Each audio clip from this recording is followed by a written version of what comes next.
बोले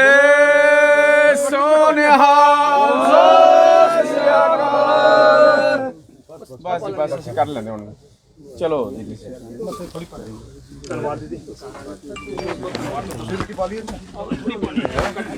ਵਾਹਿਗੁਰੂ ਜੀ ਕਾ ਖਾਲਸਾ ਵਾਹਿਗੁਰੂ ਜੀ ਕੀ ਫਤਿਹ।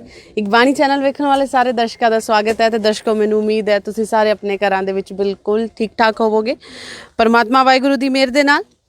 ਤੇ ਅੱਜ ਬਹੁਤ ਵਧੀਆ ਮਹਿਸੂਸ ਹੋ ਰਿਹਾ, ਇੱਕ ਬਹੁਤ ਵਧੀਆ ਕੰਮ ਵਾਹਿਗੁਰੂ ਜੀ ਨੇ ਆਪ ਕਿਰਪਾ ਕਰਕੇ ਸਾਡੇ ਹੱਥੀ ਲਿਆ ਵਾ।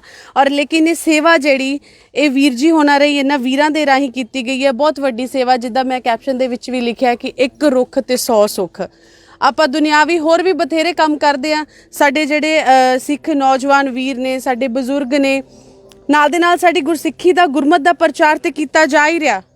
ਲੇਕਿਨ ਜਿਸ ਹਿਸਾਬ ਦੇ ਨਾਲ ਆਪਾਂ ਦੇਖ ਰਹੇ ਹਾਂ, ਚਾਹੇ ਕਿਸੇ ਵੀ ਤਰ੍ਹਾਂ ਦੇ ਆਪਾਂ ਕੋਈ ਵੀ ਹਾਲਾਤ ਇਸ ਟਾਈਮ ਆਪਾਂ ਦੇਖ ਰਹੇ ਹਾਂ, ਚਾਹੇ ਕੋਵਿਡ ਆਇਆ, ਚਾਹੇ ਕੋਈ ਵੀ ਕੁਦਰਤੀ ਆਪਦਾਵਾਂ ਆਉਂਦੀਆਂ ਨੇ, ਜ਼ਿਆਦਾ ਕਾਰਨ ਮੈਂ ਅਕਸਰ ਕਹਿੰਦੀ ਹੁੰਦੀ ਹਾਂ ਮਨੁੱਖ ਆਪ ਹੀ ਹੈ। ਅਸੀਂ ਆਪ ਹੀ ਇਹਨਾਂ ਚੀਜ਼ਾਂ ਦੀ ਵਜ੍ਹਾ, ਕਿਉਂਕਿ ਅਸੀਂ ਕੁਦਰਤੀ ਜਿਹੜੇ ਸਾਧਨ ਨੇ ਉਹਨਾਂ ਨੂੰ ਨਸ਼ਟ ਕਰਦੇ ਜਾ ਰਹੇ ਹਾਂ। ਲੇਕਿਨ ਇਹਨਾਂ ਵੀਰਾਂ ਨੂੰ ਪਤਾ ਹੈ, ਇਹਨਾਂ ਨੂੰ ਇੰਨੀ ਸਮਝ ਹੈ ਕਿ ਕੀ ਹੈ ਸਮੇਂ ਦੀ ਲੋੜ। ਬਹੁਤ ਸਾਰੇ ਸਾਡੇ ਸਿੱਖੀ ਦੇ ਪ੍ਰਚਾਰ ਦੇ ਨਾਲ ਨਾਲ ਸਾਨੂੰ ਇੱਕ ਜਿਹੜਾ ਸਿੱਖ ਹੈ ਉਸਨੂੰ ਪਤਾ ਇਹ ਨਹੀਂ, ਇੱਕ ਸਿੱਖ ਨੌਜਵਾਨ ਸਿੱਖ ਜਿਹੜਾ ਗੁਰਸਿੱਖੀ ਦੇ ਨਾਲ ਜੁੜਿਆ ਹੋਇਆ ਉਹ ਸਿਰਫ ਆਪਣੇ ਲਈ ਨਹੀਂ ਸੋਚਦਾ, ਆਉਣ ਵਾਲੀਆਂ ਪੀੜ੍ਹੀਆਂ ਦੇ ਲਈ ਸੋਚਦਾ।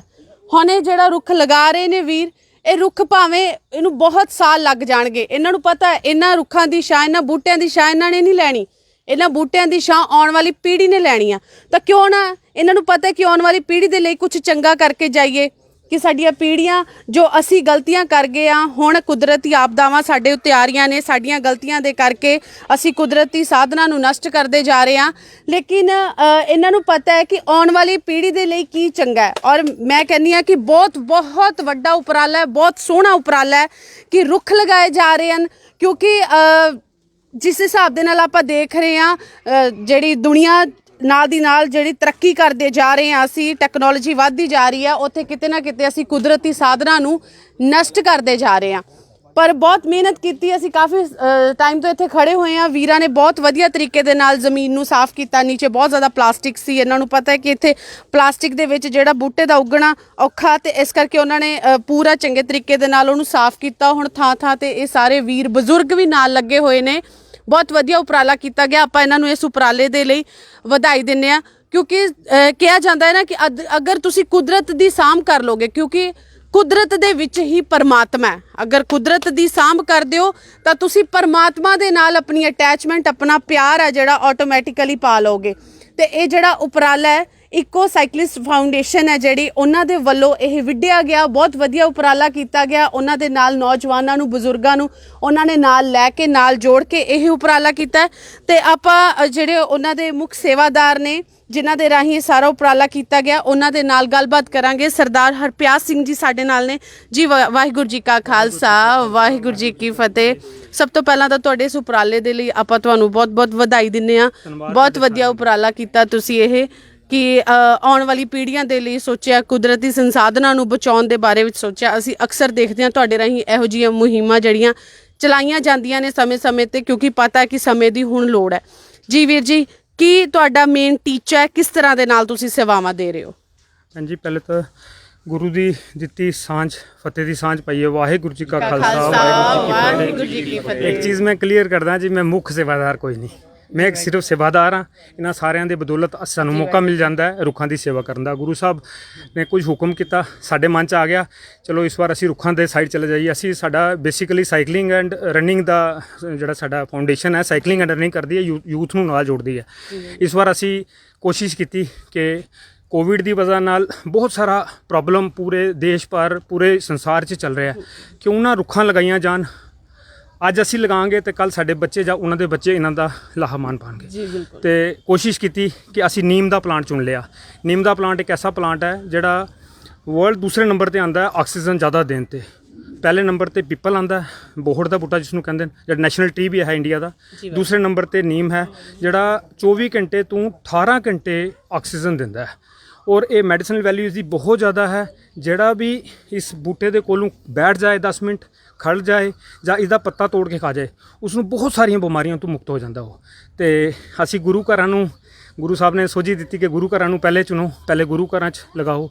ਮੰਦਰ, ਮਸਜਿਦ, ਗਿਰਜਾ ਘਰ, ਕੁਛ ਜੈਨ ਦੇ ਕੁਝ ਮੰਦਰ ਹਨ, ਉੱਥੇ ਅਸੀਂ ਸਾਰਿਆਂ ਨਾਲ ਮਿਲ ਕੇ ਕੁਝ ਥਾਵਾਂ ਤੇ ਅਸੀਂ ਜਗ੍ਹਾ ਆਇਡੈਂਟੀਫਾਈ ਕੀਤੀਆਂ।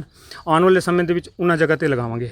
ਸਭ ਤੋਂ ਪਹਿਲੇ ਕੱਲ ਅਸੀਂ ਆਸ਼ਰਮ ਡਿਆਨਾ ਆਸ਼ਰਮ ਦੇ ਵਿੱਚ ਕੁਝ ਰੁੱਖਾਂ ਲਗਾਈਆਂ, ਮਾਨ ਸਾਹਿਬ ਜੀ ਦੇ ਆਸ਼ੀਰਵਾਦ ਸਦਕਾ ਕੁਝ ਅਸੀਂ ਉੱਥੇ ਰੁੱਖਾਂ ਲਗਾਈਆਂ, ਨੀਮ ਦੀ ਵੀ ਲਗਾਈਆਂ, ਸੁਖਚੈਨ ਦੀ ਵੀ ਲਗਾਈਆਂ। ਅੱਜ ਵੀਰ ਇੰਦਰਜੀਤ ਵੀਰ ਜੀ, ਕੁਛ ਇਹਨਾਂ ਦੀ ਪ੍ਰਬੰਧਕ ਕਮੇਟੀ ਮੈਨੇਜਮੈਂਟ, ਇਹਨਾਂ ਨੇ ਥੋੜ੍ਹੇ ਦਿਨ ਪਹਿਲਾਂ ਸਾਨੂੰ ਅਪਰੋਚ ਕੀਤੀ ਸੀ, ਅਸੀਂ ਆ ਕੇ ਰੈਕੀ ਕੀਤੀ ਸੀ ਤੇ ਕੁਛ 10 ਤੋਂ 20 ਰੁੱਖਾਂ ਇੱਥੇ ਵੀ ਲੱਗ ਜਾਣਗੀਆਂ। ਅਗਰ ਇਹਨਾਂ ਦਾ ਸਹਿਯੋਗ ਰਿਹਾ ਸਾਨੂੰ, ਤੇ ਅਸੀਂ ਇੱਥੇ, ਕਿਉਂਕਿ ਬਹੁਤ ਏਰੀਆ ਹੈ, ਇਹ ਬਹੁਤ ਏਰੀਆ ਨੂੰ ਅਸੀਂ ਕਵਰ ਕਰ ਸਕਦੇ ਹਾਂ ਔਰ ਸਾਡੀ ਪੂਰੀ ਕੋਸ਼ਿਸ਼ ਰਹੇਗੀ ਕਿ 90% ਅਸੀਂ ਇੱਥੇ ਨੀਮ ਦਾ ਬੂਟਾ ਲਗਾ ਸਕੀਏ। ਜਿਹੜੇ ਇੱਥੇ ਗੁਰੂ ਸਾਹਿਬ ਤੋਂ ਆਸ਼ੀਰਵਾਦ ਲੈਣ ਸੇ ਆਉਂਦੇ ਨੇ, ਉਹ ਸਾਫ਼ ਸੁਥਰੀ ਇੱਥੇ ਬੈਠ ਕੇ ਅਗਰ ਗੁਰੂ ਸਾਹਿਬ ਕੋਲ ਆਸ਼ੀਰਵਾਦ ਲੈਣਗੇ ਤੇ ਨਾਲ ਹੀ ਸਾਫ਼ ਸੁਥਰੀ ਹਵਾ ਵੀ ਲੈਣਗੇ, ਕੁਝ ਬਿਮਾਰੀਆਂ ਤੋਂ ਮੁਕਤ ਹੋ ਕੇ ਜਾਣਗੇ ਇੱਥੋਂ। ਤਾਂ ਉਸ ਕਰਕੇ ਅਸੀਂ ਸੋਚਿਆ ਕਿ ਚਲੋ ਅਸੀਂ ਨਿੰਮ ਦੇ ਬੂਟੇ ਲਗਾ ਦਈਏ। ਇਹ ਦੂਸਰੀ ਸਾਡੀ ਡਰਾਈਵ ਹੈ। ਅੱਜ ਆਉਣ ਵਾਲੇ ਟਾਈਮ ਅਸੀਂ 500 ਤੋਂ 700 ਨਿੰਮ ਦਾ ਬੂਟਾ ਲਗਾਉਣ ਦਾ ਸੋਚਿਆ ਹੈ ਸਾਡੀ ਸੰਸਥਾ ਨੇ, ਇਕੋ ਸਾਈਕਲਚਰ ਨੇ। ਇਹ ਮੇਰੇ ਵੀਰ ਹਨ ਨਾਲ, ਇਹ ਵੀਰ ਹਨ ਨਾਲ, ਸਾਰਿਆਂ ਦੇ ਸਹਿਯੋਗ ਨਾਲ ਅਸੀਂ ਲਗਾਉਂਦੇ ਹਾਂ। ਅਗਰ ਜ਼ਰੂਰਤ ਪਈ ਤੇ ਜ਼ਰੂਰੀ ਨਹੀਂ ਹੈ ਕਿ ਅਸੀਂ 500 ਤੋਂ 700 ਤੇ ਹੀ ਸੀਮਤ ਰਹਾਂਗੇ। ਅਗਰ ਸਾਨੂੰ ਅਪਰੋਚ ਕਰਨਗੇ, ਅਸੀਂ ਕਿਸੇ ਕੋਲੋਂ ਕੋਈ ਮਾਇਆ ਵੀ ਨਹੀਂ ਲੈਂਦੇ ਹਾਂ ਜੀ। ਅਸੀਂ ਆਪਣੇ ਸਾਰੇ ਵੀਰ ਮਿਲ ਕੇ ਦਸਬੰਧ ਚੋਂ ਅਸੀਂ ਇਹ ਸਾਰਾ ਲਗਾਈਦਾ। ਤੇ ਅਗਰ ਸਾਨੂੰ ਜ਼ਰੂਰਤ ਪਈ 5 ਤੋਂ 7000 ਪਲਾਂਟ ਵੀ ਲਗਾਉਣੇ ਪੈ ਜਾਣਗੇ ਤਾਂ ਵੀ ਸਾਨੂੰ ਕੋਈ ਪ੍ਰੋਬਲਮ ਨਹੀਂ ਹੈ ਜੀ। ਸਾਨੂੰ ਗੁਰੂ ਦਾ ਆਸ਼ੀਰਵਾਦ ਹੈ, ਗੁਰੂ ਸਾਹਿਬ ਨੇ ਕਿਤੇ ਨਾ ਕਿਤੇ ਸਾਨੂੰ ਅਰੇਂਜਮੈਂਟ ਕਰ ਦੇਣਾ ਤੇ ਸਾਡੀਆਂ ਰੁੱਖਾਂ ਲੱਗ ਜਾਣੀਆਂ ਜੀ। ਜੀ ਵਾਹਿਗੁਰੂ ਜੀ, ਬਹੁਤ ਵਧੀਆ ਉਪਰਾਲਾ। ਕਿਉਂਕਿ ਕਹਿੰਦੇ ਨੇ ਨਾ, ਅਗਰ ਨੀਅਤ ਸਾਫ਼ ਹੈ, ਕੋਈ ਵੀ ਸੇਵਾ ਕਰੀਏ ਤਾਂ ਜ਼ਰੂਰ ਰਾਹ ਖੁੱਲ੍ਹਦੇ ਜਾਂਦੇ ਨੇ। ਕਿਉਂਕਿ ਕਹਿੰਦੇ ਨੇ ਕੋਈ ਵੀ ਕੰਮ ਇਕੱਲੇ ਹੀ ਵਿੱਢਿਆ ਜਾਂਦਾ, ਫਿਰ ਉਹਦੇ ਨਾਲ ਸਾਥ ਤੇ ਆਪਣੇ ਆਪ ਹੀ ਬਣਦੇ ਜਾਂਦੇ ਨੇ। ਵਾਹਿਗੁਰੂ ਜੀ ਤੁਹਾਡੀ ਇਸ ਸੇਵਾ ਨੂੰ ਜ਼ਰੂਰ ਸਫਲਾ ਕਰਨਗੇ ਔਰ ਸਮਾਜ ਦੇ ਲਈ ਇੱਕ ਵਧੀਆ ਮੈਸੇਜ ਵੀ ਹੈ। ਜੀ ਵੀਰ ਜੀ, ਵਾਹਿਗੁਰੂ ਜੀ ਕਾ ਖਾਲਸਾ, ਵਾਹਿਗੁਰੂ ਜੀ ਕੀ ਫਤਿਹ। ਜਿਨ੍ਹਾਂ ਦੇ ਨਾਲ ਆਪਾਂ ਗੱਲਬਾਤ ਕਰਨ ਜਾ ਰਹੇ ਹਾਂ, ਇੱਕ ਚਿਹਰਾ ਜਿਹੜਾ ਨੌਜਵਾਨ ਪੀੜ੍ਹੀ ਦੇ ਲਈ ਵੀ ਇੱਕ ਸੇਧ ਹੈ ਔਰ ਆਪਣੇ ਜਿਹੜੀਆਂ ਸੇਵਾਵਾਂ ਨੇ ਉਹ ਵੀ ਬਾਖੂਬੀ ਨਿਭਾ ਰਹੇ ਨੇ। ਜੀ ਵੀਰ ਜੀ, ਸਭ ਤੋਂ ਪਹਿਲਾਂ ਤਾਂ ਬਹੁਤ ਬਹੁਤ ਸਵਾਗਤ ਹੈ ਤੁਹਾਡਾ ਇਕਬਾਣੀ ਚੈਨਲ ਦੇ ਉੱਤੇ। ਔਰ ਇਹ ਬਹੁਤ ਵਧੀਆ ਉਪਰਾਲਾ, ਬਹੁਤ ਸੋਹਣਾ ਉਪਰਾਲਾ ਤੁਹਾਡੇ ਰਾਹੀਂ ਕੀਤਾ ਗਿਆ ਹੈ। ਕਿੰਨਾ ਜ਼ਰੂਰੀ ਹੈ ਇਸ ਸਮੇਂ ਸਾਨੂੰ ਕੁਦਰਤੀ ਸੰਸਾਧਨਾਂ ਨੂੰ ਸਾਂਭਣਾ? ਪਹਿਲਾਂ ਤਾਂ ਮੈਂ ਸਮੂਹ ਸਾਧ ਸੰਗਤ ਦੀ ਤਰਫੋਂ ਆਪ ਜੀ ਦਾ ਧੰਨਵਾਦ ਕਰਦਾ, ਇਕਬਾਣੀ ਦਾ ਔਰ ਮੇਰੇ ਦੂਸਰੇ ਜਿਹੜੇ ਰਿਪੋਰਟਰਸ ਆਏ ਨੇ। ਪਹਿਲਾਂ ਤਾਂ ਇਹ ਗੱਲ ਹੈ ਕਿ ਜਿਤਨੀ ਵੀ ਕਾਰ, ਜਿਤਨੀ ਵੀ ਆਪਾਂ ਕਰੀਏ, ਜਦ ਤੱਕ ਉਸ ਦੀ ਪ੍ਰੋਜੈਕਸ਼ਨਸ ਆਮ ਜਨਤਾ ਤੱਕ ਨਾ ਪੁੱਜੇ ਤਾਂ ਉਹ ਨਿਰਥ ਜਾਂਦੀਆਂ ਨੇ, ਵਿਅਰਥ ਜਾਂਦੀਆਂ ਨੇ। ਲਿਹਾਜ਼ਾ ਤੁਹਾਡਾ ਫਿਰ ਮੈਂ ਧੰਨਵਾਦ ਕਰਦਾ ਸਮੂਹ ਸਾਧ ਸੰਗਤ ਦੀ ਤਰਫੋਂ। ਦੂਜਾ ਇਹ ਕਿ ਗੁਰਬਾਣੀ ਅਥਾਹ ਸਾਗਰ ਹੈ, ਗੁਰਬਾਣੀ ਨੂੰ ਅਸੀਂ ਆਧਾਰ ਰੱਖੇ ਅਗਰ ਚੱਲੀਏ ਤਾਂ ਫਿਰ ਅਧਿਆਤਮਿਕ ਤੌਰ 'ਤੇ ਅਤੇ ਦੁਨਿਆਵੀ ਤੌਰ 'ਤੇ ਵੀ ਆਪਾਂ ਪਿਛੜ ਨਹੀਂ ਸਕਦੇ। ਕਿਉਂਕਿ ਗੁਰਬਾਣੀ ਜਿੱਥੇ ਅਧਿਆਤਮਿਕ ਸੇਧ ਦਿੰਦੀ ਹੈ, ਉੱਥੇ ਦੁਨਿਆਵੀ ਤੌਰ 'ਤੇ ਵੀ ਸੇਧ ਦਿੰਦੀ ਹੈ। ਦੁਨੀਆ ਨੂੰ ਕਿਸ ਤਰ੍ਹਾਂ ਬਚਾਉਣਾ ਹੈ, ਜਿਸ ਤਰ੍ਹਾਂ ਰੁੱਖ ਦੀ ਗੱਲ ਆਈ, ਜਪਜੀ ਸਾਹਿਬ ਵਿੱਚ ਪਵਨ ਗੁਰੂ ਪਾਣੀ ਪਿਤਾ ਮਾਤਾ ਧਰਤ ਮਹਤ ਹੈ। ਖਾਲਕ ਦੀ ਜਿਹੜੀ ਕੁਦਰਤ ਹੈ ਉਹ ਉਤਨੀ ਇੰਪੋਰਟੈਂਟ ਹੈ ਜਿਤਨੀ ਖਾਲਕ ਖੁਦ ਆਪੇ ਹੈ। ਲੋਕ ਕੁਦਰਤ ਨੂੰ ਸਾਂਭਣ ਲਈ, ਜਿਹੜੇ ਕੁਦਰਤੀ ਜੀਵ ਨੇ ਉਹਨਾਂ ਨੂੰ ਅੱਗੇ ਆਉਣਾ, ਉਹਨਾਂ ਨੂੰ ਬਚਾਉਣ ਲਈ ਆਉਣਾ, ਉਹਨਾਂ ਵਾਸਤੇ ਕੁਰਬਾਨੀ ਦੇਣੀ, ਇਹ ਬੜੀ ਜ਼ਰੂਰੀ ਗੱਲ ਹੈ। ਲਿਹਾਜ਼ਾ ਰੁੱਖਾਂ ਦੀ ਗੱਲ ਜਿੱਥੇ ਕੀਤੀ ਜਾਏ, ਟਰੀਜ਼ ਦੀ ਪਲਾਂਟੇਸ਼ਨ ਦੀ ਗੱਲ ਕੀਤੀ ਜਾਏ, ਉਹਨਾਂ ਦੀ ਜਿਹੜੀ ਭੰਨ ਤੋੜ ਹੈ, ਉਹਨਾਂ ਦੀ ਡੀਫੋਰਸਟੇਸ਼ਨ ਜਿਹੜੀ ਹੈ, ਉਹ ਆਉਣ ਵਾਲੇ ਟਾਈਮ ਵਿੱਚ ਇਕੋ ਬੈਲੈਂਸ ਨੂੰ ਖਰਾਬ ਕਰ ਰਹੀ ਹੈ, ਬਿਲਕੁਲ ਖਰਾਬ ਕਰ ਰਹੀ ਹੈ, ਜਿਹੜੀ ਕਿ ਆਪਾਂ ਜਾਣ ਨਹੀਂ ਸਕਦੇ। ਔਰ ਆਪਾਂ ਆਉਣ ਵਾਲੇ ਜਨਰੇਸ਼ਨ ਨੂੰ ਇੱਕ ਖੱਡੇ ਵਿੱਚ ਧਕੇਲ ਰਹੇ ਹਾਂ, ਉਹਨੂੰ ਬੜੇ ਗਹਿਰੇ ਕੂਏ ਵਿੱਚ ਧਕੇਲ ਰਹੇ ਹਾਂ। ਇਹ ਸਾਡੀ ਰਿਸਪੌਂਸਿਬਿਲਿਟੀ, ਸਾਡੀ ਇਰਰਿਸਪੌਂਸਿਬਿਲਿਟੀ ਬਣ ਜਾਏਗੀ ਕਿ ਅਸੀਂ ਆਪਣੇ ਬੱਚੇ ਨੂੰ, ਜਨਰੇਸ਼ਨ ਨੂੰ ਕੁਝ ਸਾਂਭ ਨਹੀਂ ਸਕੇ। ਲਿਹਾਜ਼ਾ ਗੁਰਬਾਣੀ ਦੀ ਸੇਧ ਨੂੰ ਲੈ ਕੇ ਆਪਾਂ ਜਨਰੇਸ਼ਨ ਤੱਕ ਪਹੁੰਚਾਉਣ ਦੀ ਕੋਸ਼ਿਸ਼ ਕਰੀਏ। ਰੁੱਖਾਂ ਦੀ ਜਿਹੜੀ ਇੰਪੋਰਟੈਂਸ ਹੈ, ਜਿਹੜੇ ਵੀਰ ਜੀ ਸਾਡੇ ਇਸ ਸੰਸਥਾ ਵਿੱਚ ਬੜੇ ਅਗਾਂਹ ਚੱਲ ਰਹੇ ਨੇ ਔਰ ਕਾਫੀ ਲੁਕੀ ਛਿਪੀ ਸੇਵਾਵਾਂ ਕਰਦੇ ਨੇ, ਤੇ ਇਹਨਾਂ ਦਾ ਵੀ ਧੰਨਵਾਦ, ਹੀ ਬਹੁਤ ਬਹੁਤ ਧੰਨਵਾਦ, ਜਿਹੜੇ ਇਹਨਾਂ ਨੇ ਆ ਕੇ ਸਾਨੂੰ ਥੋੜ੍ਹਾ ਜਿਹਾ ਇਸ ਮਸਲੇ ਵਿੱਚ ਵੀ ਸੇਧ ਦਿੱਤੀ, ਨਾਲ ਰੁੱਖਾਂ ਦੇ ਬਾਰੇ ਜਾਣਕਾਰੀ ਵੀ ਦਿੱਤੀ ਜਿਹੜੀ ਆਪਾਂ ਪਹਿਲਾਂ ਨਹੀਂ ਸੀ, ਕਿ ਇੱਕ ਰੁੱਖ ਦੇ ਵਿੱਚ ਕਿੰਨੀ ਕੁਆਲਿਟੀਜ਼ ਨੇ, ਉਹ ਕੁਆਲਿਟੀਜ਼ ਕਿਸ ਤਰ੍ਹਾਂ ਸਾਡੇ ਜਨ ਤੱਕ ਪਹੁੰਚ ਸਕਦੀਆਂ ਨੇ। ਜਿਸ ਤਰ੍ਹਾਂ ਅਧਿਆਤਮਿਕ ਤੌਰ 'ਤੇ ਬੇਮੁਖ ਹੋਏ ਰਾਮ ਤੇ ਲਗਨ ਜਨਮ ਵਿਯੋਗ, ਜਿਹੜਾ ਰਾਮ ਤੋਂ ਬੇਮੁਖ, ਜਿਹੜਾ ਅਕਾਲ ਪੁਰਖ ਤੋਂ ਬੇਮੁਖ ਹੋ ਜਾਂਦਾ, ਰੋਗਾਂ ਦਾ ਹੋ ਜਾਂਦਾ, ਇਸ ਤਰ੍ਹਾਂ ਹੀ ਇਹ ਰੁੱਖਾਂ ਤੋਂ ਜਿਹੜਾ ਬੇਮੁਖ, ਕੁਦਰਤ ਤੋਂ ਜਿਹੜਾ ਬੇਮੁਖ ਹੋ ਜਾਂਦਾ ਹੈ, ਉਹ ਵੀ ਬਿਮਾਰੀਆਂ ਦਾ ਹੀ ਸਾਧਨ ਬਣ ਜਾਂਦਾ ਹੈ। ਲਿਹਾਜ਼ਾ ਰੁੱਖਾਂ ਦੀ ਜਿਹੜੀ ਸਾਂਭ ਔਰ ਰੁੱਖਾਂ ਦੀ ਲਗਾਉਣਾ, ਉਹਨਾਂ ਦੀ ਪਲਾਂਟੇਸ਼ਨ ਉਤਨਾ ਹੀ ਜ਼ਰੂਰੀ ਹੈ ਜਿਤਨਾ ਆਪਣੀ ਆਰਾਧਨਾ ਕਰਦੇ ਹਾਂ ਉਸ ਅਕਾਲ ਪੁਰਖ ਦੀ। ਸੋ ਇਹ ਇੱਕੋ ਚੀਜ਼ ਹੈ। ਲਿਹਾਜ਼ਾ ਇੱਕੋ ਮੇਰੀ ਅਰਦਾਸ ਔਰ ਇੱਕ ਬੇਨਤੀ ਰਹੇਗੀ ਸਾਧ ਸੰਗਤ ਤੋਂ, ਪੂਰੀ ਦੁਨੀਆ ਨੂੰ, ਜਿੱਥੇ ਤੱਕ ਤੁਹਾਡੀ ਆਵਾਜ਼ ਪੁੱਜਦੀ ਹੈ, ਕਿ ਡੀਫੋਰਸਟੇਸ਼ਨ ਇੱਕ ਕਤਲਗਾਹ ਹੈ, ਇੱਕ ਕਤਲ ਕਰਨ ਦੀ ਜਗ੍ਹਾ ਹੈ। ਲਿਹਾਜ਼ਾ ਇੱਕ ਪਲਾਂਟਸ ਨੂੰ ਕਤਲ ਕਰਨ ਤੋਂ ਪਹਿਲਾਂ, ਉਸ ਨੂੰ ਕੱਟਣ ਤੋਂ ਪਹਿਲਾਂ ਇਹ ਸੋਚ ਲਓ ਕਿ ਆਪਾਂ ਕਤਲ ਕਰਨ ਜਾ ਰਹੇ ਹਾਂ ਔਰ ਕੁਦਰਤ ਦਾ ਵਿਨਾਸ਼ ਕਰਨ ਜਾ ਰਹੇ ਹਾਂ। ਤੇ ਮੇਰੀ ਇਹ ਪੁਰਜ਼ੋਰ ਬੇਨਤੀ ਤੁਹਾਡੀ ਮਾਧਿਅਮ ਰਾਹੀਂ ਸਾਰਿਆਂ ਨੂੰ ਹੈ ਕਿ ਜਿੱਥੇ ਪਲਾਂਟਸ ਦੀ ਕਟਿੰਗ ਦਾ ਜਾਂ ਜਿੱਥੇ ਉਹ ਕਟਵਟ ਦੀ ਆਉਂਦਾ ਹੈ ਜਾਂ ਕਿਧਰੇ ਡਿਫੋਰਸਟੇਸ਼ਨ ਹੁੰਦੀ ਹੈ, ਉੱਥੇ ਅਗਾਂਹ ਆ ਕੇ ਉਸ ਚੀਜ਼ ਨੂੰ ਪੁਰਜ਼ੋਰ ਉਸ ਦੀ ਉਹ ਖਿਲਾਫਤ ਕੀਤੀ ਜਾਏ ਤਾਂ ਕਿ ਡਿਫੋਰਸਟੇਸ਼ਨ ਜਿਹੜੀ ਖਤਮ ਹੋ ਜਾਏ ਔਰ ਜਿੱਥੇ ਘਰ ਘਰ ਤੱਕ ਗੁਰਦੁਆਰਾ ਸਾਹਿਬ ਵਿੱਚ, ਮੰਦਿਰ ਪਰਿਸਰ ਵਿੱਚ, ਮਸਜਿਦਾਂ ਵਿੱਚ ਜਿੱਥੇ ਵੀ ਹੋਏ ਅਸੀਂ ਪਲਾਂਟੇਸ਼ਨ ਰੁੱਖ ਲਗਾਉਣ ਤਾਂ ਕਿ ਉਹ ਰੁੱਖ ਜਿਹੜੇ ਨੇ ਉਹ ਅੱਗੇ ਜਾ ਕੇ ਅਗਾਂਹ ਜਿਹੜੀ ਜਨਰੇਸ਼ਨ ਹੈ ਉਸ ਨੂੰ ਵੀ ਸਾਂਭ ਸਕਣ। ਵਾਹਿਗੁਰੂ ਜੀ ਕਾ ਖਾਲਸਾ, ਵਾਹਿਗੁਰੂ ਜੀ ਕੀ ਫਤਿਹ। ਜੀ ਵੀਰ ਜੀ, ਬਹੁਤ ਵਧੀਆ ਵਿਚਾਰ ਆਪ ਜੀ ਨੇ ਸਾਡੇ ਸਾਰਿਆਂ ਦੇ ਨਾਲ ਸਾਂਝੇ ਕੀਤੇ ਨੇ ਔਰ ਆਪਾਂ ਗੁਰਦੁਆਰਾ ਪ੍ਰਬੰਧਕ ਕਮੇਟੀ ਹੈ ਜਿਹੜੀ ਉਹਨਾਂ ਦਾ ਵੀ ਧੰਨਵਾਦ ਕਰਦੇ ਹਾਂ ਕਿਉਂਕਿ ਉਹਨਾਂ ਦੇ ਸਹਿਯੋਗ ਦੇ ਨਾਲ ਇਹਨਾਂ ਵੀਰਾਂ ਨੇ ਅੱਜ ਜਿਹੜੇ ਇੱਥੇ ਰੁੱਖ ਲਗਾਉਣ ਦੀ ਸੇਵਾ ਕੀਤੀ ਹੈ। ਜੀ ਵੀਰ ਜੀ, ਆਪ ਜੀ ਦੀ ਵਾਹਿਗੁਰੂ ਜੀ ਕਾ ਖਾਲਸਾ, ਵਾਹਿਗੁਰੂ ਜੀ ਕੀ ਫਤਿਹ। ਜੀ ਵੀਰ ਜੀ, ਜਿਸ ਤਰ੍ਹਾਂ ਦੇ ਨਾਲ ਵੀਰ ਜੀ ਨੇ ਕਿਹਾ ਕਿ ਸਾਨੂੰ ਇੱਥੇ ਆ ਕੇ ਜਾਗਰੂਕ ਕੀਤਾ ਗਿਆ ਕਿ ਰੁੱਖ ਲਗਾਉਣਾ ਕਿੰਨਾ ਜ਼ਿਆਦਾ ਜ਼ਰੂਰੀ ਹੈ, ਤਾਂ ਕਿੰਨਾ ਜ਼ਰੂਰੀ ਸਮਝਦੇ ਹੋ ਕਿ ਰੁੱਖ ਲਗਾਉਣਾ ਵੀ ਇੱਕ ਸੇਵਾ, ਲੇਕਿਨ ਨਾਲ ਦੀ ਨਾਲ ਜਾਗਰੂਕ ਕਰਨਾ ਕਿੰਨਾ ਜ਼ਰੂਰੀ ਹੈ ਕਿਉਂਕਿ ਇਹ ਸਾਡੀ ਸੁਸਾਇਟੀ ਦੇ ਵਿੱਚ ਸਾਡਾ ਇੱਕ ਫਰਜ਼ ਬਣਦਾ ਹੈ ਕਿ ਨਾਲ ਦੀ ਨਾਲ ਲੋਕਾਂ ਨੂੰ, ਸਾਡੇ ਸਮਾਜ ਨੂੰ ਦੱਸਿਆ ਜਾਏ ਕਿਉਂਕਿ ਕਹਿੰਦੇ ਨੇ ਨਾ ਜਿੰਨੀ ਦੇਰ ਤੱਕ ਆਪਾਂ ਸਮਾਜ ਦੇ ਵਿੱਚ ਵਿਚਰਦੇ ਹੋਏ ਉਹਨਾਂ ਨੂੰ ਕੋਈ ਵੀ ਗੱਲ ਪ੍ਰੈਕਟੀਕਲ, ਅੱਜ ਕੱਲ੍ਹ ਜ਼ਮਾਨਾ ਪ੍ਰੈਕਟੀਕਲ ਹੈ, ਹਰ ਇੱਕ ਚੀਜ਼ ਨੂੰ ਆਪਾਂ ਨੂੰ ਤੱਥਾਂ ਦੇ ਨਾਲ ਸਮਝਾਉਣਾ ਪੈਂਦਾ। ਜੇ ਅਗਰ ਅਸੀਂ ਉਸ ਚੀਜ਼ ਨੂੰ ਵਧੀਆ ਤਰੀਕੇ ਦੇ ਨਾਲ ਸਮਝਾਵਾਂਗੇ ਤਾਂ ਲੱਗਦਾ ਨਹੀਂ ਹੈ ਕਿ ਸਾਡੀ ਸੋਚ ਦੇ ਵਿੱਚ ਬਦਲਾਅ ਆਏਗਾ, ਕੁਦਰਤ ਦੇ ਪ੍ਰਤੀ ਪਿਆਰ ਹੋਏਗਾ। ਜੀ ਜੀ, ਵਾਹਿਗੁਰੂ ਜੀ ਕਾ ਖਾਲਸਾ, ਵਾਹਿਗੁਰੂ ਜੀ ਫਤਿਹ ਜੀ। ਮੇਰੇ ਦੋਵੇਂ ਵੀਰਾਂ ਨੇ ਜੋ ਤੁਹਾਨੂੰ ਅੱਗੇ ਹੀ ਅਗਾਹ ਕਰਤਾ ਕਿ ਇਹ ਪਲਾਂਟੇਸ਼ਨ ਡਰਾਈਵ ਕੀ ਹੈ, ਤੁਸੀਂ ਜਿਸ ਤਰ੍ਹਾਂ ਸਵਾਲ ਕੀਤਾ ਕਿ ਇਹਨਾਂ ਦਾ ਫਾਇਦਾ ਕੀ ਹੈ। ਦੇਖੋ 17ਵੀਂ ਸੈਂਚੁਰੀ ਵਿੱਚ 7ਵੇਂ ਗੁਰੂ ਸਾਡੇ ਗੁਰੂ ਹਰਰਾਏ ਸਾਹਿਬ ਜੀ, ਉਹਨਾਂ ਨੇ ਕੀਰਤਪੁਰ ਸਾਹਿਬ ਦੀ ਜਿਹੜਾ ਉਹਨਾਂ ਨੂੰ ਉੱਥੇ ਪਲਾਂਟੇਸ਼ਨ ਡਰਾਈਵਸ ਉਸ ਟਾਈਮ 'ਤੇ 70 ਸੈਂਚੁਰੀ 'ਚ ਉਹਨਾਂ ਨੇ ਇਸ ਚੀਜ਼ ਦੀ ਅਹਿਮੀਅਤ ਸਮਝੀ ਅਤੇ ਸਾਨੂੰ ਸਿੱਧ ਦਿੱਤੀ ਹੈ ਕਿ ਗੁਰੂ ਹਰਰਾਏ ਸਾਹਿਬ ਜੀ ਨੇ ਇਹ ਚੀਜ਼ ਨੂੰ ਪਹਿਲੇ ਕਰਤਾ ਕੀਰਤਪੁਰ ਸਾਹਿਬ 'ਤੇ 9 ਲੱਖਾਂ ਬਾਗ ਤੁਸੀਂ ਸਮਝ ਸਕਦੇ ਹੋ, ਉੱਥੇ ਹਰਬਸ ਹਨ ਜਿਨ੍ਹਾਂ ਦੀ ਬਹੁਤ ਜ਼ਿਆਦਾ ਮੈਡੀਸਨਲ ਵੈਲਿਊ ਹੈ। ਇਹਨਾਂ ਚੀਜ਼ਾਂ ਨੂੰ ਉਹਨਾਂ ਨੇ ਸਾਨੂੰ ਉਸ ਵੇਲੇ, ਸਾਡੇ ਗੁਰੂ ਸਾਹਿਬਾਂ ਨੇ ਉਸ ਵੇਲੇ ਸਿੱਧ ਦਿੱਤੀ ਹੋਈ ਹੈ। ਇਸ ਪਲਾਂਟਸ ਜਿਹੜੇ ਨੇ, ਪਲਾਂਟਸ, ਇਹ ਜਿਹੜੀ ਪਲਾਂਟੇਸ਼ਨ ਡਰਾਈਵ ਹੈ ਇਸ ਨੂੰ ਮੈਂ ਪਲਾਂਟੇਸ਼ਨ ਡਰਾਈਵ ਨਹੀਂ ਮੰਨਦਾ। ਅੱਜ ਦੀ ਡੇਟ 'ਚ ਤੁਸੀਂ ਦੇਖ ਰਹੇ ਹੋ ਕਰੋਨਾ ਦੇ ਖਿਲਾਫ 'ਚ ਵੈਕਸੀਨੇਸ਼ਨ ਡਰਾਈਵ ਹੈ, ਇਹ ਵੈਕਸੀਨੇਸ਼ਨ ਡਰਾਈਵ ਹੈ। This is vaccination drive of planet. ਠੀਕ ਹੈ, ਹੁਣ ਤੁਸੀਂ, ਅਸੀਂ ਤੇ human beings as a human ਅਸੀਂ ਵੈਕਸੀਨੇਸ਼ਨ ਕਰ ਰਹੇ ਹਾਂ, ਲੇਕਿਨ ਪਲੈਨਟ ਨੂੰ ਵੀ ਵੈਕਸੀਨੇਸ਼ਨ ਦੀ ਜ਼ਰੂਰਤ ਹੈ। ਇਸ ਤਰ੍ਹਾਂ ਹੀ ਜਿਸ ਤਰ੍ਹਾਂ ਮੇਰੇ ਵੱਡੇ ਵੀਰ ਹਰਪਿਆਸ ਜੀ, ਇੰਦਰਜੀਤ ਵੀਰ ਜੀ, ਇਹ ਸਾਰੇ ਲੱਗੇ ਹੋਏ ਨੇ ਇਸ ਮੁਹਿੰਮ 'ਚ, ਸਾਰੇ ਪਾਸੇ ਅਸੀਂ ਵੀ ਇਹਨਾਂ ਪਿੱਛੇ ਚੱਲ ਰਹੇ ਹਾਂ। ਅਤੇ ਇਸ ਤਰ੍ਹਾਂ ਹੀ ਹੋਰ ਵੀ ਜਗ੍ਹਾ 'ਤੇ ਬੜੀਆਂ ਸੰਸਥਾਵਾਂ ਨੇ ਜਿਹੜੇ ਇਸ ਤਰ੍ਹਾਂ ਦੇ ਕੰਮ ਕਰ ਰਹੇ ਨੇ। ਪਲਾਂਟਸ ਜਿਹੜੇ ਨੇ ਉਹ ਵੈਸੇ ਤਾਂ ਪੀਪਲ ਦਾ ਪੇੜ ਸਭ ਤੋਂ ਜ਼ਿਆਦਾ ਆਕਸੀਜਨ ਦਿੰਦਾ, ਉਸ ਦੇ ਬਾਅਦ ਫਿਰ ਨੀਮ ਦੀ ਗੱਲ ਆਉਂਦੀ ਹੈ। ਨੀਮ ਦਾ ਪੇੜ ਜਿਹੜਾ ਇਹਦਾ ਪੱਤਾ ਥੱਲੇ ਵੀ ਡਿੱਗੇਗਾ, ਉਹ ਇਨਸੈਕਟੀਸਾਈਡ ਅਤੇ ਪੈਸਟੀਸਾਈਡ ਦਾ ਕੰਮ ਵੀ ਕਰੇਗਾ। ਇਹ ਇੱਕ ਕੁਦਰਤੀ ਖਾਦ ਦਾ ਕੰਮ ਕਰੇਗਾ, ਇਸ ਧਰਤੀ 'ਚ ਉਪਜਾਊਤਾ बढ़ेगी। ਇੱਥੇ ਕੀੜਾ ਪਤੰਗਾ ਫਾਲਤੂ ਦੀ ਚੀਜ਼ ਜਿਹੜੀ ਉਹ ਨਹੀਂ ਆ ਪਾਏਗੀ। ਇਹ ਕਿਸਮ ਦਾ ਇੱਕ 에ਅਰ ਫਿਲਟਰ ਦਾ ਕੰਮ ਕਰਦਾ। ਤੁਸੀਂ ਆਪਣੇ ਘਰ ਦੇ ਬਾਹਰ ਇੱਕ ਬੂਟਾ ਨੀਮ ਦਾ ਲਾ ਲੋਗੇ, ਇੱਥੇ ਸਾਡੇ ਜਿਹੜਾ ਸਬ ਕੰਟੀਨੈਂਟ ਹੈ, ਇਹ ਏਰੀਆ ਜਿਹੜਾ ਇੱਥੇ ਇਹ ਗੁਰਦੁਆਰਾ ਸਿੰਘ ਸਭਾ ਦਸ਼ਮੇਸ਼ ਨਗਰ ਜੀ, ਜਿਹਦੀ ਯਾਦਗਾਰ ਸ਼ਹੀਦ ਸੰਤ ਭਾਈ ਦੇਵਾ ਸਿੰਘ ਜੀ ਦੇ ਯਾਦ ਜਿੱਥੇ ਸਥਾਪਿਤ ਕੀਤਾ ਗਿਆ। ਇਸ ਜਗ੍ਹਾ 'ਤੇ ਆਉਣ ਵਾਲੇ ਟਾਈਮ 'ਤੇ ਹੋਰ 5 ਸਾਲ ਦੇ ਬਾਅਦ ਤੁਸੀਂ ਵੇਖਿਓ ਇਹਦੇ ਵੈਸੇ ਹੀ ਇਨਵਾਇਰਮੈਂਟ ਬਹੁਤ ਅੱਛਾ, ਖੁੱਲ੍ਹਾ ਇਨਵਾਇਰਮੈਂਟ ਹੈ ਅਤੇ ਉਹ ਅੱਗੇ ਹੋਰ ਜਾ ਕੇ ਹੋਰ ਸਾਫ਼ ਹੋਏਗਾ, ਪਵਿੱਤਰ ਹੋ ਜਾਏਗੀ ਹਵਾ। ਲੋਕੀ ਅੱਜ ਦੀ ਡੇਟ 'ਚ ਇਲੈਕਟ੍ਰੋਨਿਕ ਪਿਊਰੀਫਾਇਰ ਲਾ ਰਹੇ ਨੇ, 에ਅਰ ਪਿਊਰੀਫਾਇਰ ਲਾ ਰਹੇ ਨੇ ਘਰਾਂ ਦੇ ਵਿੱਚ। ਤੁਸੀਂ ਇੱਕ ਨੀਮ ਦਾ ਬੂਟਾ ਲਾਓ, ਆਪਣੇ ਘਰ ਨਹੀਂ, ਅਗਰ ਜਗ੍ਹਾ ਨਹੀਂ ਹੈ ਬਾਹਰ ਲਾਓ, ਮਹੱਲੇ 'ਚ ਕਿਤੇ ਅੱਗੇ ਪਿੱਛੇ ਜਿੱਥੇ ਤੁਹਾਨੂੰ ਲੱਗਦਾ, ਸੜਕ ਦੇ ਕਿਨਾਰੇ ਲਗਾਓ। ਅਤੇ ਅਗਰ ਇਸ ਜਿਹੜੀ ਸਾਡੀ ਸੰਸਥਾ ਹੈ, ਸਾਡੇ ਸੰਸਥਾ ਵਿੱਚ ਹਰਪਿਆਸ ਜੀ ਇਕੋਸਾਈਕਲਚਰ ਫਾਊਂਡੇਸ਼ਨ ਨਾਂ ਦਾ ਸਾਡਾ ਪੇਜ ਵੀ ਹੈ, ਹੋਮ ਪੇਜ ਹੈ। ਉਹ ਇਸੀ ਵਾਸਤੇ ਲਾਇਆ ਕਿ ਕਿਸੇ ਦੇ ਕੋਈ ਉੱਥੇ ਜ਼ਿਆਦਾ ਪੌਦੇ ਲਗਾਉਣਾ ਚਾਹੁੰਦੇ ਨੇ, ਕੁਛ ਵੀ ਹੈ, ਉਹ ਸਾਨੂੰ ਕੰਟੈਕਟ ਕਰ ਸਕਦੇ ਨੇ।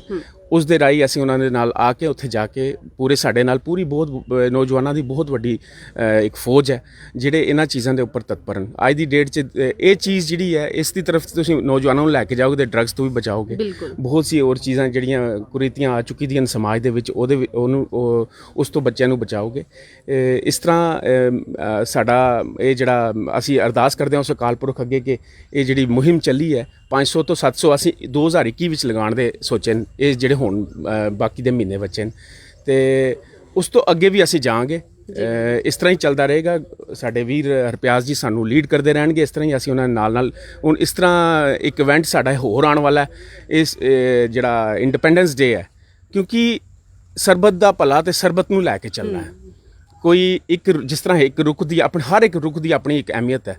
ਇਸ ਤਰ੍ਹਾਂ ਹੀ ਨੀਮ ਦੀ ਜਿਹੜੀ ਘਰਾਂ ਵਿੱਚ ਅਹਿਮੀਅਤ ਲਗਾਉਣ ਦੀ, ਇਸ ਤਰ੍ਹਾਂ ਹੀ ਬਾਕੀ ਸਾਰੇ ਧਰਮਾਂ ਨੂੰ ਸਾਰਿਆਂ ਨੂੰ ਨਾਲ ਲੈ ਕੇ ਚੱਲਣਾ। ਅਸੀਂ 70 ਇੰਡੀਪੈਂਡੈਂਸ ਜਿਹੜਾ 75ਵਾਂ ਇੰਡੀਪੈਂਡੈਂਸ ਹੈ ਉਸ ਦਿਨ ਸਾਡਾ ਇੱਕ 75 ਕਿਲੋਮੀਟਰ ਦੀ ਸਾਈਕਲ ਰਾਈਡ ਤੇ 7.5 ਕਿਲੋਮੀਟਰ ਦੀ ਰਨਿੰਗ ਹੋਣੀ ਹੈ, ਜਿਹੜੀ ਕਿ ਕੋਈ 5 ਘੰਟੇ ਦੇ ਅੰਦਰ ਸਾਰਿਆਂ ਨੇ ਕਰਨੀ ਹੈ। ਜਿਹੜਾ ਵੀ ਹੈ ਉਹ ਪਾਰਟਿਸਿਪੇਟ ਕਰਨਾ ਚਾਹੁੰਦਾ ਉਹ ਵੀ ਉਸ ਪੇਜ ਤੇ ਆ ਕੇ ਲਿੰਕ ਕਰਕੇ ਸਾਨੂੰ ਉਸ ਇਵੈਂਟ ਵਿੱਚ ਪਾਰਟਿਸਿਪੇਟ ਕਰਨ। ਅਜੇ ਤੱਕ 160 ਬੰਦਾ ਜਿਹੜਾ ਨੌਜਵਾਨ ਆ ਉਹ ਜੁੜ ਚੁੱਕਿਆ। ਨੌਜਵਾਨ ਦਾ ਕਹਿਣ ਦਾ ਮਤਲਬ ਇਹ ਹੈ ਮੇਰਾ ਕਿ ਨੌਜਵਾਨ ਵਿੱਚ ਮੈਨੂੰ ਲੱਗਦਾ 18 ਸਾਲ ਤੋਂ ਸ਼ੁਰੂ ਹੋ ਕੇ ਤੇ ਸਾਡੇ ਕੋਲ ਜਿਹੜਾ ਨੌਜਵਾਨ ਆ ਉਹ 60 ਸਾਲ ਦਾ ਵੀ ਹੈ। ਤੇ ਗੁਰੂ ਸਾਹਿਬ ਨੇ ਇਹ ਸੇਧ ਦਿੱਤੀ ਹੋਈ ਹੈ। ਹਰਪਿਆਸ ਵੀਰ ਜੀ ਨੇ ਸਾਨੂੰ ਬਹੁਤ ਹੀ ਬੁਲੰਦ ਤਰੀਕੇ ਨਾਲ ਲੀਡ ਕੀਤਾ। ਅਸੀਂ ਉਹਨਾਂ ਦਾ ਵੀ ਧੰਨਵਾਦ ਕਰਦੇ ਹਾਂ। ਈਕੋ ਸਾਈਕਲਚਰ ਫਾਊਂਡੇਸ਼ਨ ਦਾ ਬਹੁਤ ਧੰਨਵਾਦ ਹੈ। ਇਹ ਕਿਸੇ ਵੀ ਤਰ੍ਹਾਂ ਦਾ ਕਲੈਕਸ਼ਨਸ ਨਹੀਂ ਕਰਦੇ, ਕੰਟਰੀਬਿਊਸ਼ਨ ਹੈ ਦਸਵੰਤ ਜਿਹੜਾ ਕਿ ਗੁਰੂ ਸਾਹਿਬਾਂ ਨੇ ਸਾਨੂੰ ਸੇਧ ਦਿੱਤੀ ਹੋਈ ਹੈ ਉਸ ਦੇ ਉੱਪਰ ਚੱਲਦੇ ਹਾਂ ਜੀ। ਬਹੁਤ ਬਹੁਤ ਧੰਨਵਾਦ ਵੀਰ ਜੀ, ਸਾਰੀ ਜਾਣਕਾਰੀ ਸਾਡੇ ਨਾਲ ਸਾਂਝੀ ਕਰਨ ਦੇ ਲਈ। ਬਹੁਤ ਵਧੀਆ ਵਿਚਾਰ ਤੁਸੀਂ ਸਾਡੇ ਨਾਲ ਸਾਂਝੇ ਕੀਤੇ ਨੇ। ਔਰ ਜਿਸ ਤਰ੍ਹਾਂ ਦੇ ਨਾਲ ਕਿਹਾ ਗਿਆ ਹੈ ਕਿ ਆਪਾਂ ਸਾਰਿਆਂ ਦੇ ਪਾਸੋਂ ਵਿਚਾਰ ਸੁਣੇ ਨੇ ਕਿ ਕਿੰਨਾ ਜ਼ਰੂਰੀ ਹੈ ਕਿ ਕੁਦਰਤ ਨੂੰ ਸਾਂਭਣਾ। ਔਰ ਅਗਰ ਅਸੀਂ ਕਿਉਂਕਿ ਕਹਿੰਦੇ ਨੇ ਨਾ, ਗੁਰਬਾਣੀ ਵੀ ਸਾਨੂੰ ਕਹਿੰਦੀ ਹੈ ਕਿ ਬਲਿਹਾਰੀ ਕੁਦਰਤ ਵਸਿਆ, ਕਿ ਹਮੇਸ਼ਾ ਸਾਨੂੰ ਸਾਇੰਟੀਫਿਕਲੀ ਤਰੀਕੇ ਦੇ ਨਾਲ ਵੀ ਨਾਲ ਸਮਝਾਇਆ ਜਾਂਦਾ, ਕਿਉਂਕਿ ਜੋ ਗੁਰਬਾਣੀ ਕਹਿੰਦੀ ਹੈ ਅੱਜ ਉਹ ਸਾਇੰਟਿਸਟ ਉਸ ਹਿਸਾਬ ਦੇ ਨਾਲ ਚੱਲ ਰਹੇ ਨੇ। ਜਿਹੜੀ ਸਾਡੀ ਗਾਈਡਲਾਈਨ ਹੈ ਧੰਨ ਧੰਨ ਸਾਹਿਬ ਸ੍ਰੀ ਗੁਰੂ ਗ੍ਰੰਥ ਸਾਹਿਬ ਜੀ, ਅੱਜ ਉਹਨਾਂ ਤੋਂ ਉਸ ਗਾਈਡਲਾਈਨ ਦੇ ਰਾਹੀਂ ਜਿਹੜੇ ਵੱਡੇ ਵੱਡੇ ਸਾਇੰਟਿਸਟ ਨੇ ਉਹ ਆਪਣੀਆਂ ਖੋਜਾਂ ਕਰ ਰਹੇ ਨੇ। ਤਾਂ ਬਹੁਤ ਜ਼ਰੂਰੀ ਹੈ, ਕਿਉਂਕਿ ਸਾਡੇ ਕੋਲ ਤਾਂ ਬਹੁਤ ਵੱਡਾ ਖਜ਼ਾਨਾ ਹੈ। ਜੇਕਰ ਅਸੀਂ ਧੰਨ ਧੰਨ ਸਾਹਿਬ ਸ੍ਰੀ ਗੁਰੂ ਗ੍ਰੰਥ ਸਾਹਿਬ ਜੀ ਦੇ ਅੰਦਰ ਗੁਰਬਾਣੀ ਨੂੰ ਪੜ੍ਹੀਏ, ਵਿਚਾਰੀਏ, ਆਪਣੀ ਜ਼ਿੰਦਗੀ ਦੇ ਵਿੱਚ ਉਸ ਨੂੰ ਇੰਪਲੀਮੈਂਟ ਕਰੀਏ, ਤਾਂ ਸਾਡਾ ਜੀਵਨ ਇਸ ਧਰਤੀ ਦੇ ਉੱਤੇ ਹੀ ਆਪਣੇ ਆਪ ਹੀ ਸਵਰਗ ਵਰਗਾ ਅਸੀਂ ਮਹਿਸੂਸ ਕਰਾਂਗੇ। ਔਰ ਜਿਸ ਤਰ੍ਹਾਂ ਵੀਰ ਜੀ ਹੁਣਾਂ ਨੇ ਦੱਸਿਆ, ਤੁਸੀਂ ਦੇਖ ਸਕਦੇ ਹੋ ਕਿ ਕਿਸ ਤਰ੍ਹਾਂ ਦੇ ਨਾਲ ਵੀਰ ਜੀ ਹੁਣੀ ਬਹੁਤ ਵਧੀਆ ਸੇਵਾ ਕਰ ਰਹੇ ਨੇ। ਔਰ ਸਾਡਾ ਅਗਰ ਨੌਜਵਾਨ ਇਹਨਾਂ ਦੇ ਨਾਲ ਮਿਲੇ ਤਾਂ ਉਹ ਇੱਕ ਬਹੁਤ ਵਧੀਆ ਉਪਰਾਲਾ ਹੈ, ਕਿਉਂਕਿ ਇੱਕ ਪੌਦਾ ਲਗਾਉਣ ਲੱਗੇ ਇਹ ਸੋਚੋ ਕਿ ਮੈਂ ਸਮਾਜ ਦੇ ਵਿੱਚ ਵੀ ਆਪਣਾ ਇੱਕ ਫਰਜ਼ ਨਿਭਾ ਕੇ ਜਾ ਰਿਹਾ। ਭਾਵੇਂ ਕਿ ਤੁਸੀਂ ਹੁਣ ਤੱਕ ਕੁਝ ਚੰਗਾ ਨਹੀਂ ਸੋਚਿਆ ਹੋਵੇਗਾ, ਪਰ ਲੇਕਿਨ ਜੇਕਰ ਤੁਸੀਂ ਕੁਦਰਤ ਨੂੰ ਇੱਕ ਸਾਡਾ ਅਨਿੱਖੜਵਾਂ ਅੰਗ ਹੈ, ਕਿਉਂਕਿ ਜੇਕਰ ਅਸੀਂ ਕੁਦਰਤ ਨੂੰ ਨਹੀਂ ਸਾਂਭ ਕੇ ਰੱਖਾਂਗੇ ਤਾਂ ਅਸੀਂ ਆਉਣ ਵਾਲੀਆਂ ਪੀੜ੍ਹੀਆਂ ਦੇ ਲਈ ਆਪਦੀਆਂ ਲਈ ਆਪ ਹੀ ਕੰਡੇ ਬੀਜ ਕੇ ਜਾ ਰਹੇ ਹਾਂ। ਬਹੁਤ ਸਾਰੇ ਤਾਂ ਆਪਾਂ ਬੀਜ ਦਿੱਤੇ ਨੇ। ਇਹ ਕੋਵਿਡ ਆ ਗਿਆ, ਬਹੁਤ ਸਾਰੀਆਂ ਬਿਮਾਰੀਆਂ ਅਸੀਂ ਲੈ ਕੇ ਆਏ ਹਾਂ ਆਪਣੀ ਆਉਣ ਵਾਲੀ ਪੀੜ੍ਹੀ ਦੇ ਵਾਸਤੇ, ਬਹੁਤ ਸਾਰੇ ਕੰਡੇ ਖਿਲਾਰਤੇ ਨੇ। ਹੁਣ ਵੇਲਾ ਹੋ ਗਿਆ ਉਹਨਾਂ ਕੰਡਿਆਂ ਨੂੰ ਚੁਗਣ ਦਾ। ਕਿਸੇ ਨਾ ਕਿਸੇ ਤਰੀਕੇ ਦੇ ਨਾਲ ਇਹਨਾਂ ਵੀਰਾਂ ਦੇ ਰਾਹੀਂ ਉਪਰਾਲਾ ਕੀਤਾ ਜਾ ਰਿਹਾ। ਆਓ ਆਪਾਂ ਵੀ ਇਹਨਾਂ ਵੀਰਾਂ ਦੇ ਨਾਲ ਜੁੜੀਏ। ਪੌਦੇ ਲਗਾਉਣਾ, ਰੁੱਖ ਲਗਾਉਣਾ, ਇੱਕ ਰੁੱਖ ਤੇ 100 ਸੁੱਖ ਨੇ। ਅੱਜ ਕੱਲ੍ਹ ਅਸੀਂ ਆਪਣੇ ਘਰਾਂ ਦੇ ਵਿੱਚ 에ਅਰ ਕੰਡੀਸ਼ਨਰ ਯੂਜ਼ ਕਰਦੇ ਹਾਂ, ਉਹਨਾਂ ਦੇ ਵਿੱਚ ਬਹਿ ਜਾਂਦੇ ਹਾਂ, ਤਾਂ ਸਾਨੂੰ ਇਹ ਨਹੀਂ ਪਤਾ ਕਿ ਅੱਜ ਤਾਂ ਅਸੀਂ ਠੰਡੀਆਂ ਹਵਾਵਾਂ ਲੈ ਰਹੇ ਹਾਂ, ਪਰ ਅਸੀਂ ਆਪਣੇ ਲਈ ਬਹੁਤ ਜ਼ਿਆਦਾ ਬਿਮਾਰੀਆਂ ਇਕੱਠੀਆਂ ਕਰ ਰਹੇ ਹਾਂ। ਤਾਂ ਇਹ ਰੁੱਖ ਨੇ ਜਿਹੜੇ ਇਹਨਾਂ ਵੀਰਾਂ ਨੇ ਜਿਹੜੇ ਇਹ ਬਹੁਤ ਹੀ ਮਿਹਨਤ ਦੇ ਨਾਲ ਇਹਨਾਂ ਰੁੱਖਾਂ ਨੂੰ ਲਗਾ ਰਹੇ ਨੇ। ਇਹਨਾਂ ਨੇ ਇਹਨਾਂ ਰੁੱਖਾਂ ਦੀ ਛਾਂ ਨਹੀਂ ਲੈਣੀ, ਇਹਨਾਂ ਰੁੱਖਾਂ ਦੀ ਛਾਂ ਆਉਣ ਵਾਲੀਆਂ ਪੀੜ੍ਹੀਆਂ ਨੇ ਲੈਣੀ ਆ। ਤਾਂ ਇਹ ਜਿਹੜਾ ਨਿੰਮ ਦਾ ਰੁੱਖ, ਪਿੱਪਲ ਦਾ ਰੁੱਖ ਇਹਨਾਂ ਦੇ ਰਾਹੀਂ ਲਗਾਇਆ ਜਾ ਰਿਹਾ। ਇਹ ਜਿਹੜੀ ਇਸ ਦੀ ਛਾਂ ਆ, ਇਸ ਦੇ ਜਿਹੜੇ ਫਾਇਦੇ ਨੇ ਇਹ ਲਾਹੇਵੰਦ ਆਉਣ ਵਾਲੀਆਂ ਪੀੜ੍ਹੀਆਂ ਦੇ ਲਈ ਹੋਣਗੇ। ਮੈਂ ਕਹਾਂਗੀ ਵੀਰ ਜੀ ਕਿ ਕਿਸ ਤਰ੍ਹਾਂ ਦੇ ਨਾਲ ਇਹਨਾਂ ਵੀਰਾਂ ਦੇ ਰਾਹੀਂ ਇਹ ਰੁੱਖ ਲਗਾਉਣ ਦੀ ਜਿਹੜੀ ਸੇਵਾ ਕੀਤੀ ਜਾ ਰਹੀ ਹੈ। ਔਰ ਮੈਂ ਆਪਣੇ ਇਸ ਲਾਈਵ ਦੇ ਬਾਅਦ ਵਿੱਚ ਕੈਪਸ਼ਨ ਦੇ ਵਿੱਚ ਹਰਪਿਆਸ ਵੀਰ ਜੀ ਉਹਨਾਂ ਦਾ ਈਕੋ ਸਾਈਕਲਚਰ ਜਿਹੜੀ ਫਾਊਂਡੇਸ਼ਨ ਹੈ ਉਹਨਾਂ ਦਾ ਨੰਬਰ ਵੀ ਕੈਪਸ਼ਨ ਦੇ ਵਿੱਚ ਲਗਾ ਦੇਵਾਂਗੀ, ਲਿਖ ਦੇਵਾਂਗੀ, ਤਾਂ ਜੋ ਜਿਨ੍ਹਾਂ ਨੇ ਵੀ ਰੁੱਖ ਲਗਾਉਣ ਦੀ ਇਹਨਾਂ ਰਾਹੀਂ ਸੇਵਾ ਲੈਣੀ ਹੋਵੇ ਉਹ ਇਹਨਾਂ ਦੇ ਨਾਲ ਸੰਪਰਕ ਕਰ ਸਕਦੇ ਨੇ। ਇਹਨਾਂ ਦਾ ਪੇਜ ਵੀ ਹੈ, ਉੱਥੇ ਜਾ ਕੇ ਵੀ ਤੁਸੀਂ ਇਹਨਾਂ ਦੇ ਨਾਲ ਕੰਟੈਕਟ ਕਰ ਸਕਦੇ ਹੋ। ਔਰ ਇਹਨਾਂ ਦਾ ਕਹਿਣਾ ਹੈ ਕਿ ਅਸੀਂ ਆਪ ਉੱਥੇ ਆ ਕੇ ਰੁੱਖ ਲਗਾਵਾਂਗੇ। ਬਹੁਤ ਵੱਡੀ ਸੇਵਾ। ਆਪਾਂ ਧੰਨਵਾਦ ਕਰਦੇ ਹਾਂ ਸਮਾਜ ਦੇ ਪ੍ਰਤੀ ਇਹਨਾਂ ਵੀਰਾਂ ਦਾ ਇਸ ਸੇਵਾ ਦੇ ਲਈ। ਹੁਣ ਵੇਲਾ ਹੋ ਗਿਆ ਤੁਹਾਡੇ ਤੋਂ ਇਜਾਜ਼ਤ ਲੈਣ ਦਾ। ਵਾਹਿਗੁਰੂ ਜੀ ਕਾ ਖਾਲਸਾ, ਵਾਹਿਗੁਰੂ ਜੀ ਕੀ ਫਤਿਹ।